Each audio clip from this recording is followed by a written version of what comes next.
3차 정책조정회의를 시작하도록 하겠습니다. 먼저 우원식 원내대표 모두 발언 있겠습니다. 이제 김태년 정책위의장이 감기에 걸려서 굉장히 고생하더니 마침내 이렇게 병원에까지 입원을 해서 참 마음이 좋지 않습니다. 기자 여러분들도 그리고 국민 여러분들도 감기 걸리지 않도록 몸조심하시기 바랍니다. 연초부터 개헌을 무산시키기 위한 보이지 않는 손이 다시 어른거리기 시작한 것 같습니다. 이번에는 자신들이 여당 시절 만들고 자유한국당 출신 전 국회의장이 공동위원장을 맡고 있는 개헌특위 자문위원회가 이념적으로 편향되고 자문위원회 권고안이 사회주의 개헌안이라고 주장하고 있습니다. 참으로 자가당착의 극치니 더욱이 자문위원회가 자문한 개헌특위 위원장 자유한국당 이주영 의원이 맡고 있고 자유한국당 의원 12명이 참여하고 있습니다. 자문위는 그 시절 공개적인 절차를 통해 선정된 53분의 전문가로 구성됐습니다. 자문위가 문제가 있다면 그때 문제 제기를 했어야지 한마디 없다가 이제 와서 트집을 잡는 이유가 무엇입니까? 또한 시비거리로 삼고 있는 권고안의 전체 내용은 2달 전인 지난해 11월 국회 홈페이지에 다 공개가 됐고 자유한국당 의원이 참석한 회의에서 보고된 내용들입니다. 구체적으로 보면 보수 언론이 국가안전보장을 삭제하려 했다는 헌법 제37조의 2항 국민의 기본권 제한 사유 개정 사항은 11월 22일 자유한국당 이주영 위원장을 비롯해서 비례대표 김성태 의원, 김정은, 성일종, 정용기, 최교일, 홍일표 의원이 참석한 가운데 보고가 됐습니다. 노조 천국, 기업들 한국 엑소더스 불보듯 하게 만든다던 노동권 경제 관련 사항은 지난해 11월 23일 개헌특위 2차 전체 회의에 참석한 자유한국당 이주영 위원장, 김성태 비례대표 의원입니다. 김정은, 성일종, 이종구, 정용기, 정용섭, 최교일 의원 앞에서 보고되고 토론되었습니다. 그때 뭐하고 이제 와서 호떡집에 불난 듯 하는 이유가 뭡니까? 그렇게 심각한 문제를 개헌특위에서 보고할 때 딴짓하고 계셨단 말입니까?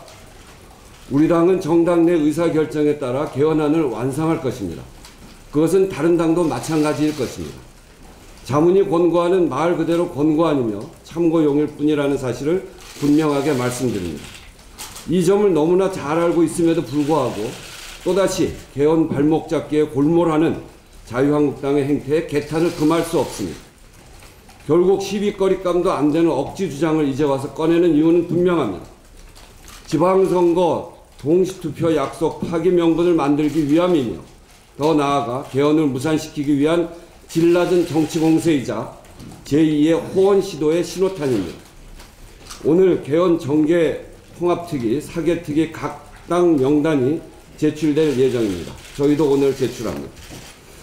자유한국당은 국민의 눈을 속이는 낯뜨거운 색깔 공세를 즉각 중단하고 오늘을 기점으로 즉각 관련 논의를 다시 시작해야 한다는 점을 강조해서 말씀드립니다. 더불어민주당은 그 어떤 구태와 꼼수에도 굴하지 않고 2월 임시국회에서 개헌안을 마련할 수 있도록 최선을 다하겠습니다. 1년 11개월 만인 어제 마침내 판문점 연락 채널이 정상화됨으로써 마침내 북한의 평창 대표단 파견 관련한 실무적 논의가 시작되었습니다. 더 나아가 이번 조치는 우리 정부의 일관된 대화 의지와 노력이 남북 간 소통 단절에서 상시 대화 체제로 전환할 계기로 이어졌다는 점을 높이 평가해야 합니다. 정부는 남북 회담 개최를 포함한 모든 제반 사항에 차분하고 철저한 준비를 해 나가야 할 것입니다. 한술밥에 배부를 수는 없는 것처럼 당면한 북한의 참여를 이끌어내는데 세심하게 배려하고 그 신뢰를 바탕으로 큰 대화의 장을 만들어내야 할 것입니다.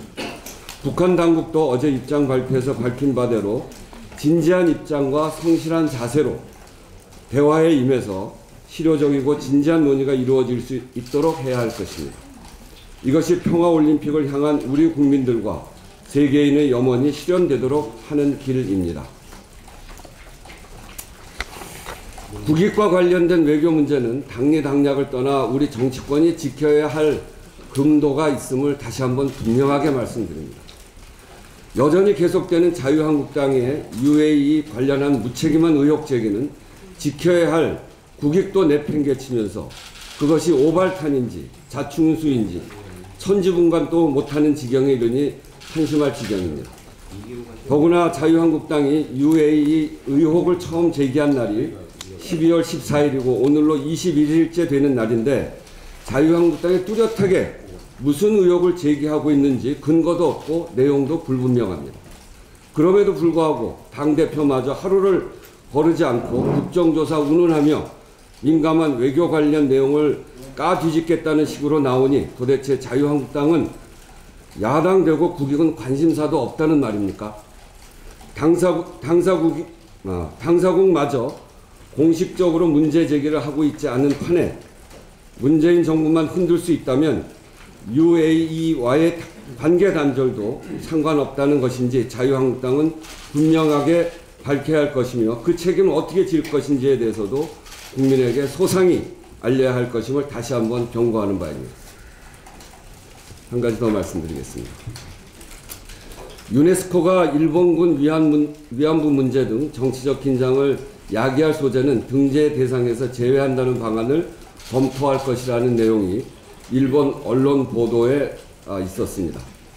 이는 유네스코가 최대 분담금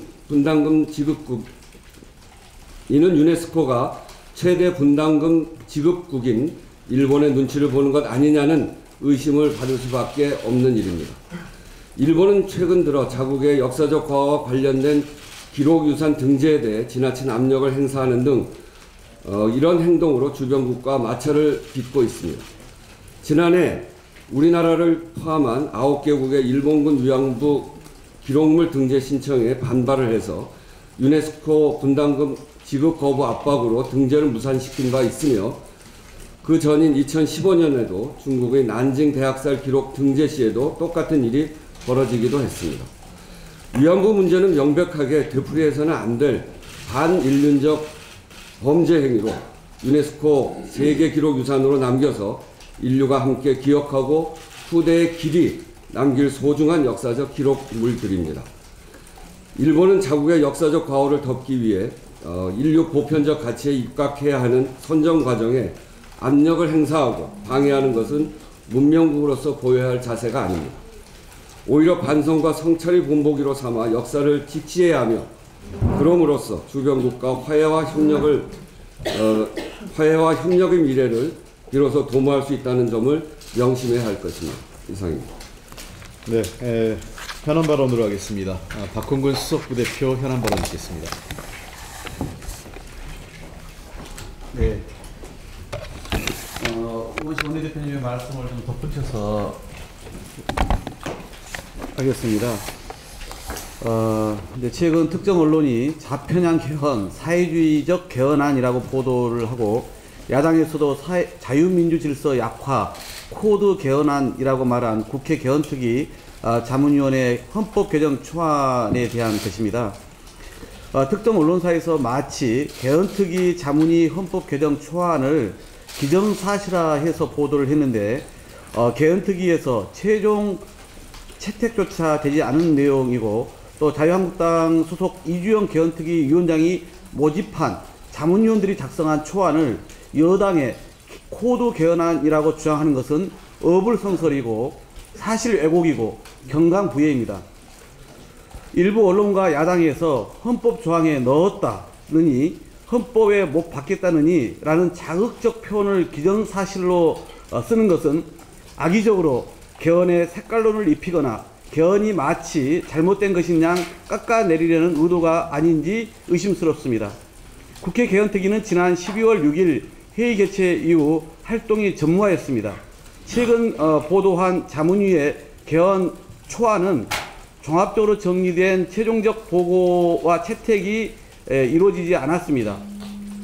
대표님 말씀처럼 자문위원회 분과별 논의 내용이 몇 차례 자유한국당 의원들이 있는 자리에서 보고된 것이 전부였습니다.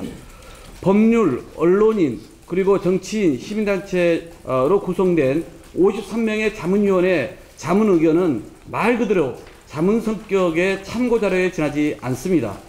이를 단순 자문 의견으로 참고만 할지 정식 자문 보고서로 채택할지 여부에 대해서 또 국회 개헌특위에서 개헌안을 마련할 때 그 내용을 넣을지 말지 여부는 여야가 충분히 논의를 거쳐서 결정할 문제입니다. 이것은 국회 개헌특위 위원장이었던 자유한국당 이주영 위원장이 작년 1월 17일 배포한 개헌특위 자문위원단 공개 모집 보도자료에서도 자문위원은 국민의 관심도를 높이고 개헌 의견 수렴을 위한 창구로 활용하는 것이라고 밝힌 바가 있습니다. 국회 개헌특위에 최종 보고나 채택조차 없었던 자문 내용을 입수해서 보수 언론은 이를 기정사실로 보도하고 자유한국당은 마치 자신들과 무관한 것인 양 엉뚱한 주장을 하는 것이 어떤 의도인지 해묻지 않을 수 없습니다. 이러한 혼란과 우려를 불식시키기 위해서 하루속히 개헌 및 정개특위를 구성하여 국민과 함께 개헌 논의를 본격적으로 재개해야 합니다. 긍주중 특위 구성 절차를 마무리할 수 있도록 야당의 협조를 요청드립니다. 한 가지만 더 말씀드리겠습니다. 예, 대표님께서 앞에 말씀하신 것처럼 이제 남북 간의 그런 이제 한라인 이런 부분에 대해서 이제 다시 비하 채널이 복원됐다는 말씀을 좀 드리는데 시적절한 그런 그 조치라고 저는 기대를 합니다. 지난 몇 년간 대화를 거부했던 이제 북한이 이런 대화에 나서면서 긴장이 완화되고 있는데 야당 정치권은 대통령의 신년 인사에 초청마저 거부해서 긴장과 대결 국면을 보이고 있어서 오히려 대비가 됩니다. 과연 대통령과 야당 사이가 남북 사이보다도 멀다는 것입니까? 2일 대통령 초청 사회각계각층 신년 인사에 자유한국당, 국민의당, 바른정당 대표는 약속이라도 한 듯이 모두 불참했습니다. 야당은 입버릇처럼 대통령과 정부 여당에 대해 소통을 요구하였고 협치를 요구하였는데 정작 정치색이 하나도 없는 신년 인사에 참가조차 거부하고 불참했습니다. 야당의 의도적인 대결과 대치 국면 조성, 소통 거부는 국민이 바라는 새 정치가 아니며 국민을 불안하게 만들 뿐입니다. 정쟁과 구태 일변도에서 벗어나서 새해부터 달라진 모습으로 대화와 협력의 길로 나서 주실 것과 대통령과 회동, 또 국회 내에서의 입법활동 충실화, 투쟁보다는 생산적인 의정활동을 펼쳐줄 것을 야당에 거듭 촉구드립니다. 이상입니다. 네, 다음은 한정혜 우호정저위원장 현안 발언 듣겠습니다. 판넬까지 준비해 오셨는데.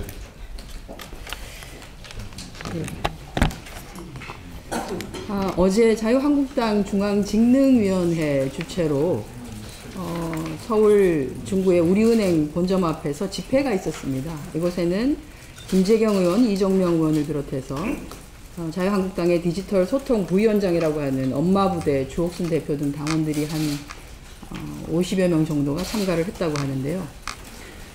이들이 집회를 한 이유는 우리은행에서 제작해서 배포한 2018년도 달력을 문제 삼아서 집회를 했습니다.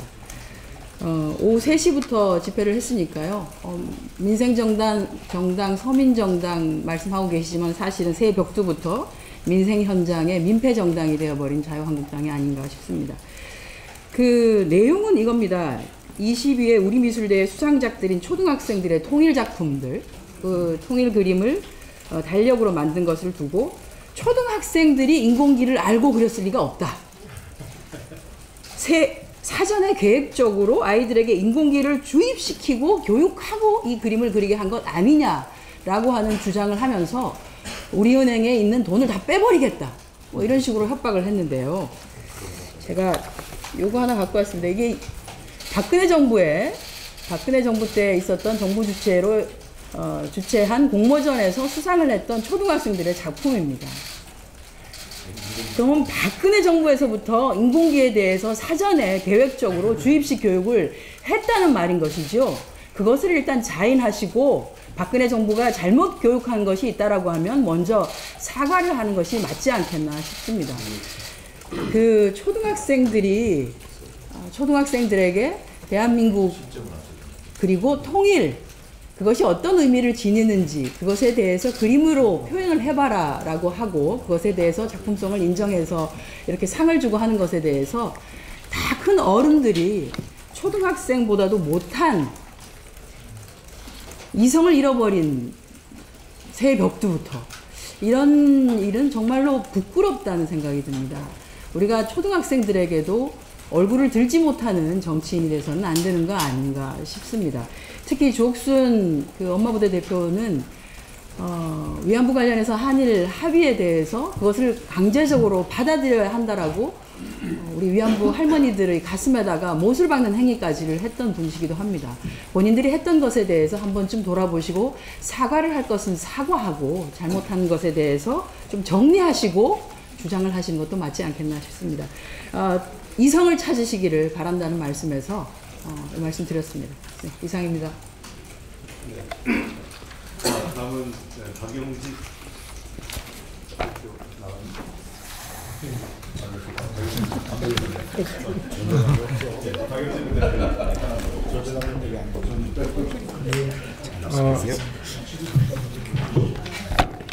이건희 등 차명 계좌 과세 그리고 제도 개선 TF의 간사를 맡고 있는 박용진 원내부대표입니다. 먼저 하나 공지 말씀드리면 이 자리에서요 잠시 후 10시에 TF의 기자간담회가 있습니다. TF 기자간담회 많이 관심 갖고 참여해 주시고요.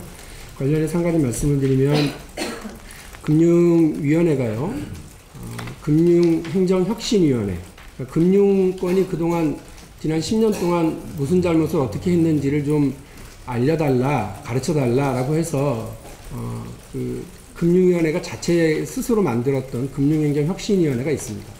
여기에서 권고안이 나왔고요. 지난 연말에 그 권고안에 보면 이건희 회장에 대한 과세와 과징금까지 부과하라라고 하는 권고 내용이 있습니다. 그 권고안이 발표되자마자 그 다음 날로 바로 거부를 했죠. 근데 이것과 관련해서 지금 법제처의 금융위원회가 자신이 없었는지 어쨌는지 법제처의 유권 해석을 지금 어제부로 위임을 해놨습니다. 그런데 저는 이 부분과 관련해서 한 가지 좀 문제 제기를 하고자 합니다. 분명히 금융위원회의 자기 권한입니다. 그리고 그 금융행정혁신위원회의 권고안도 있고요. 그리고 법적인 근거도 분명히 있는데 이걸 안 하겠다는 겁니다. 이건희 회장의 93년 이전 개설계좌 20개에 돈이 얼마나 들어있는지는 모르겠습니다만 그 부분에 대해서 그 과징금을 부과하면 원금의 50%를 국고로 환수하게 됩니다. 그 금융실명법 위반이기 때문에 그렇죠. 근데 이 부분에 대해서 안 하겠다고 하는 태도를 보이고 있고 제가 이것을 문제 제기한 게 10월 16일입니다. 지금까지 뭐 하고 있다가 3개월이나 지나서 이제서야 그 법적 해석, 유권 해석을 다시 청구하겠다고 하는 건지 납득이 되질 않습니다. 혹시 이것이 오는 4월 17일이면 부가대책 기간 끝나고 과징금 징수할 수 있는 기간이 법적 시효가 끝나기 때문에 그거 기다리고 있는 거라고 한다면 이런 꼼수 우리 국민들에게 안 통한다. 이런 말씀 드립니다. 또 한 가지 말씀을 더 드리겠습니다. 어저께 좀 오후 늦게 금융감독원에서 저희 TF가 요구한 그 2008년 당시 조준웅 특검이 밝혀낸 그 당시는 1199개예요. 1199개 계좌에 대한 전수조사 결과 최종 보고서가 왔습니다. 거길 보면 황당한 일이 또 벌어집니다. 조준웅 특검이 1199개 계좌라고 했는데 금감원이 대충 확인을 해보니 32개가 더 확인됩니다. 32개 차명 계좌가 더 있고요. 아까 제가 93년 이전에 과징금 대상이 20개라고 말씀드렸는데 7개가 더 있습니다. 그래서 총 27개입니다. 그래서 세상이 알고 있었던 1199개 계좌라고 하는 개수는 1229개로 수정되어야 하고요. 그리고 20개의 과징금 대상 계좌는 27개로 수정되어야 합니다. 2008년 특검이 도대체 무슨 수사를 어떻게 했었는지 그 부분에 대해서도 우리가 다시 확인을 해야 되는데요. 여기 보면 황당한 일이 2008년 특검 발표되고 나니까요. 그해 말까지 돈을 싹 찾아갑니다. 찾아가는 방식을 그럼 이건희가 찾아왔느냐? 그거 아닙니다. 그러면 그 이름 빌려줬던 차명인들이 와서 했느냐? 그것도 아닙니다. 막도장 들고 통장 들고 와서요. 비서실에서 다 찾아갔습니다. 이런 무법천지가 어디 있습니까? 그 해에 돈의 98.3%를 인출해 갑니다. 그러니까 지금 국세청이 지금 기점으로 해서 향후 이전 10년 동안만 걷겠다고 그러면 2008년이면 돈이 다 빠져나간 상태의 깡통 계좌들에게 과세하겠다고 하는 얘기입니다. 국세청도 이 부가제척 기간에 대한 그 과세 기간에 대한 산정을 제대로 좀 안 하고 있다라고 하는 의구심이 듭니다. 이런 부분에 대해서 잠시 후에 그 TF 기자간담회 때 말씀드릴 거고요. 진짜 황당하고 어이없는 일은 잠시 뒤에 말씀드리겠습니다. 10시에 뵙겠습니다. 이게 예고편이었죠? 예고편. 채널 고정이야. 제가 마지막으로 현안 발언을 좀 하도록 하겠습니다. 새해 들어서 뭔가 새로운 정치, 새해 들어서 새로운 정치와 국민의 삶을 책임지고 변화시키는 정치를 해야 되지 않을까 이런 생각을 하는데 연초부터 색깔론이 대한민국을 기운드는 것 같습니다. 레이건 대통령이 과거 이디오피아에 인도적 지원을 하면서 배고픈 아이들은 정치를 모른다고 했듯이 그림을 그린 아이들은 정치를 모릅니다. 그런 아이들을 정책으로 해석하고 활용하는 것이 정치권인데 아이들의 그림을 갖고 그러한 활용을 하는 것에 대해서 매우 개탄할 수밖에 없습니다. 홍준표 대표가 어떤 정치인에게 대선 당시에 초딩 수준이라고 그랬는데 그건 초등학생들에 대한 모욕입니다. 지금 홍준표 대표와 자유한국당의 행태는 초딩 수준이 아니라 초등학교 학생들에게 배워야 할 것 같습니다. 아이들은 화해와 협력, 평화를 얘기하는데 어른들은 분쟁과 분열, 대결을 얘기하고 있습니다. 대한민국의 미래가 어떤 것인지 좀 초등학생들에게 눈높이 맞춰가면서 배우시기 바랍니다. 마찬가지로 그 일부 언론의 그 헌법에 대한 그 태도도 매우 오만하고 이것은 그 정치를 스스로 하겠다는 것으로 이해할 수 있습니다. 저는 그 언론이 과거 유신헌법과 전두환 50 헌법에 대해서 어떤 입장을 보였는지 잘 기억하고 있습니다. 대한민국 헌법이 그런 헌법으로 돌아가기를 원하십니까? 이번 개헌특위에서 검토 의견은 자문위원회에서 나왔던 의견은 아직 확정된 안도 아닙니다. 헌법에 대한 자유롭고 공론화 과정은 매우 필요한 것인데 일부 언론과 야당은 그런 그 자유로운 공론화 과정 자체를 봉쇄하고 싶으신 겁니까? 잘 아시는 것처럼 자문위원회 공동위원장은 야당 출신 김영호 김영호 의장님도 포함되어 있습니다. 야당들도 이 대통령 선거 과정에서 지방선거에서 개헌안을 국민투표에 부의하기로 이미 약속을 했습니다. 제가 여러 차례 말씀드리지만 그 정치가 국민에게 유리되는 것은 싸워서가 아니라 약속을 지키지 않아서입니다.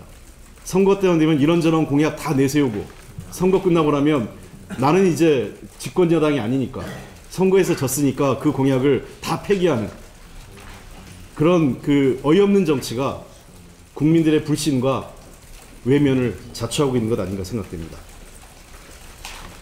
최소한 공약을 지키려고 하는 노력은 해야 되지 않겠습니까?